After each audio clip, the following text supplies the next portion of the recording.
할렐루야. 4월 7일 2022년 목요 새벽 예배를 시작하겠습니다. 우리 성도님들 모두 평안하시라고 믿습니다. 오늘 제목으로는 신뢰의 끝판왕, 본문은 누가복음 23장 44절에서 49절이 되겠습니다. 잠깐 기도드리죠. 사랑의 아버지 하나님 감사합니다. 오늘도 하나님께서 저희들과 함께 하심으로 말미암아 주님께서 저희들에게 주시고자 하는 그 말씀의 의미를 잘 이해할 뿐만 아니라 받아들이고 또 순종하는 삶으로 연결시킬 수 있도록 주여 역사하여 주시옵소서. 예수님의 이름으로 간절히 기도드렸습니다. 아멘. 우리말 성경 봉독합니다. 누가복음 23장 44절에서 49절 44절 정오쯤 돼 어둠이 온 땅을 뒤덮으니 오후 3시까지 계속됐습니다. 45절 해가 빛을 잃었고 성전의 휘장 한가운데가 찢어졌습니다. 46절 예수께서 큰 소리로 부르짖으셨습니다. 아버지, 제 영혼을 아버지 손에 맡깁니다. 이 말씀을 하시고 나서 숨을 거두셨습니다. 47절 백부장은 그 일어난 일을 지켜보고 하나님께 영광을 돌며 말했습니다. 이분은 참으로 의로운 분이셨다. 48절 구경하려고 몰려든 사람들도 모든 이 사건을 보고 가슴을 치며 돌아갔습니다. 49절 그러나 예수를 알고 있던 모든 사람들과 갈릴리에서부터 예수를 따라왔던 여인들은 멀리 서서 이 일을 지켜보았습니다. 아멘. 저자의 해설 및 묵상으로 들어갑니다.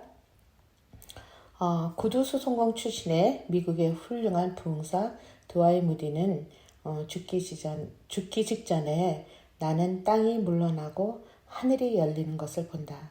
하나님이 나를 부르고 계신다. 라고 그는 아주 하나님을 철저히 신뢰했기에 그 죽음이란 하나님의 품을 향한 아주 복된 관문처럼 이야기를 한 것 같습니다. 인간은 누구나 죽습니다. 우리 역시 예외는 아니죠. 예수께서 우리 생전에 재림하시지 않는 한 말입니다. 그러므로 우리 인간에게 있어서 가장 중요한 문제는 죽느냐 죽지 않느냐가 아니라 사실 어떻게 죽음을 맞이하느냐가 아닌가 거기에 따라 있다라는 것이죠. 오늘 본문은 예수님의 임종 직전에 아버지여 제 영혼을 아버지 손에 맡깁니다 라고 하신 말씀은 사실 시편 31편 5절에 주의 손에 내 영을 맡깁니다. 오 여호와 진리의 하나님이여 나를 구원하소서라고 표현한 다윗이 하나님에 대한 신뢰의 고백과 맥을 같이 하게 됩니다. 하지만 예수님의 기도는 죽음 이후에 대한 불안감에서 나온 기도가 아니라요. 하나님 아버지께 대한 전적인 신뢰에 대한 기도로 예수님께서 가장 처참하고 저주스러운 그 십자가 사형틀에서 죽음을 앞두고 전혀 흔들림 없이 하나님 아버지만 신뢰하고 순종하셨음을 보여주고 있는 것입니다. 어떻게 보면 우리 모두 또한 시한부 인생을 살고 있다고 말할 수 있겠죠. 오로지 그 시한이 언제인지는 모르죠. 그 시한까지 얼마의 시간이 남아있는지도 사실 모르죠. 그렇지만 죽음의 그림자가 드리워지고 있는 삶을 살면서 우리는 어떻게 그 죽음을 향해 나아가야 할까라고 하는 그런 문제를 제기할 수 있겠죠. 이에 답은 십자가에 달려 죽어가면서도 오직 하나님 아버지만 신뢰하심을 보여주셨고 그랬기에 우리도 그 자신의 아들을 죽음에서 일으키시고 하나님께서는요 부활승천하도록 하신 것처럼 하나님의 아들인 예수 그리스도를 믿고 따르며 신뢰한다면 분명히 우리도 일으키실 것을 확신한다라고 하는 그런 믿음이 저희들에게 있어야 된다는 것이죠. 게다가요 예수 그리스도의 그 죽음으로 성전의 휘장이 찢어진 사건의 그 암시로는 그 구약의 그 지성소에 드려진 제사의 제물이 바로 염소나 또는 양이나 비둘기나 소, 황소가 아니라 예수 그리스도이시며 그 예수 그리스도의 보혈을 흘리심으로 정확하게 그리스도 예수를 통하여만 하나님의 임재의 보좌로 나아갈 수 있다라는 것이죠. 그래서 예수 그리스도께서 자체가 성전이라고도 말씀하셨잖아요. 누가복음에서. 그렇게 본다고 한다면 우리도 걸어다니는 성전이 돼서요. 각자의 믿음의 공동체의 일원이 되어 교회의 주축을 이루는 멤버가 되고 또한 교회를 세우게 되는 것이 아니고 확실하다는 것이죠.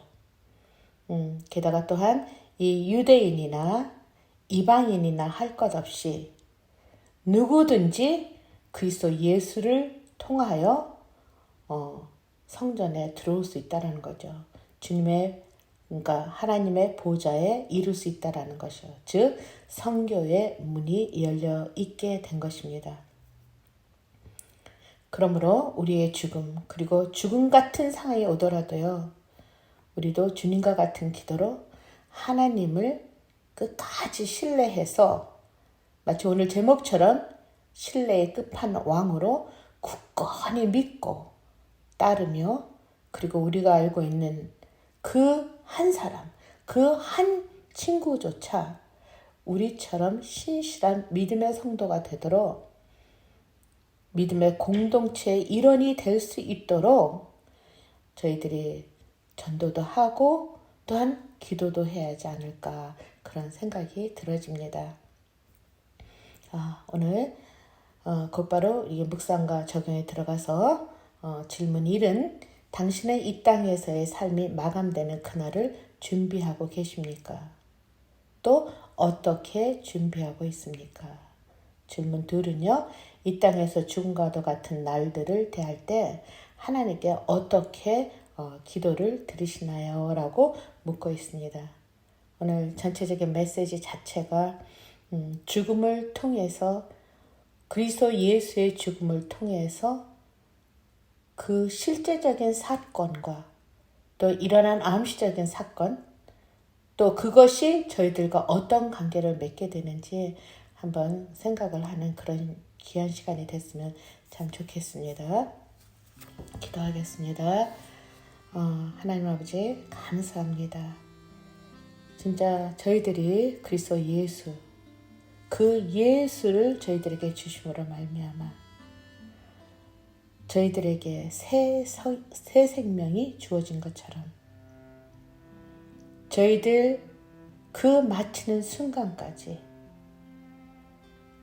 예수님처럼 하나님만 전적으로 신뢰하며 순종하며 순복하며 살아갈 수 있도록 주여 역사하여 주시옵소서. 우리 주 예수님의 이름으로 간절히 기도드렸습니다. 아멘. 이제는 우리를 죽음에서 구원해 주신 한량없는 그리스도의 은혜와 참으로 넓고 크신 하나님의 그 깊으신 사랑과 성령의 교통, 감화, 감동하심이 오늘 이 시간 하나님에게 그리스도 예수를 통해서 절대적으로 믿고 따르며 순복하며 신뢰하도록 결단을 하는 우리 아름다운 교회 모든 성도님들과 오늘 이 예배를 같이 하는 모든 당신의 귀한 백성들을 위해 영원히 함께 하옵시기를 간절히 축원하옵나이다. 아멘.